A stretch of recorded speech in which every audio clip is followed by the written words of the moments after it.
छत्रपति संभाजीनगर के खेल जगत में एक नया अध्याय जुड़ रहा है। वजह है मुख्यमंत्री चषक राज्य स्तरीय युवा बास्केटबॉल स्पर्धा। 4 से 9 जुलाई तक चलने वाले इस महामुकाबले में पूरे महाराष्ट्र से 36 लड़कों और 31 लड़कियों की जिला टीमें आमने सामने होंगी।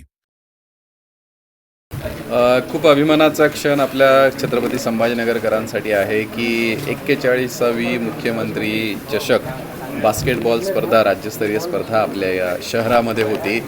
4 जुलै ते 9 जुलै असा हा कालावधी असून या स्पर्धेमध्ये राज्यभरातून अगदी 36 जिल्ह्यांमधून मुलांचे 36 संघ आणि मुलींचे 31 संघ म्हणजे 804 खेळाडू आणि 240 प्रशिक्षक पंच असे सगळे आपल्या शहरामध्ये उद्यापासून येत आहेत आणि उद्या संध्याकाळी 5 वाजता या स्पर्धेचं आपलं उद्घाटन विभागीय स्टेडियमवर माननीय महापौर समीरदादा राजूरकर यांच्या हस्ते होतं आहे। आणि या सगळ्या विद्यार्थ्यांची खेळाडूंची MIT कॉलेजचे माननीय मुनीश शर्मा सर यांच्या वसतिगृहांमध्ये आपण राहण्याची सोय केली, तिथून जाण्या येण्याची वाहतुकीची व्यवस्था केली, उत्तम भोजनाची व्यवस्था केली, मुली आणि मुलं यांच्या सुरक्षेच्या दृष्टीने सर्व आयोजन केलेलं आहे। या सगळ्या आयोजनामध्ये राज्य संघटनेचे सचिव अनुपजी राजूरकर सर आहेत, नाहटा सर आहेत, स्थानिक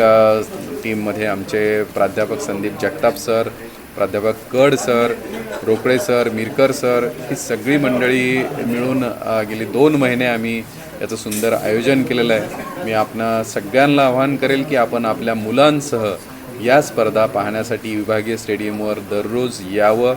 अतिशय छान आयोजन आणि आपल्या मुलांना पण मैदानाची खेळांची गोडी लागावी, आपल्या ग्रामीण भागातील मुलांना एक्सपोजर मिळावं म्हणून आम्ही हा संभाजीनगरला आग्रहाने ही चषक घेतलेला आहे। येत्या 9 तारखेपर्यंत माननीय मुख्यमंत्रीसुद्धा एक दिवस आपल्याला या स्पर्धांना भेट देणार आहेत। त्याच्यामुळे आपण नक्की या स्पर्धांचा आनंद घ्या, आपल्या मुलांनाही मैदानावर उतरवा आणि एक तंदुरुस्त भारत, शारीरिक आणि मानसिकदृष्ट्या सशक्त भारत निर्माण करण्याचं पंतप्रधानांचं स्वप्न आपण सगळेजण मिळून पूर्ण करूया।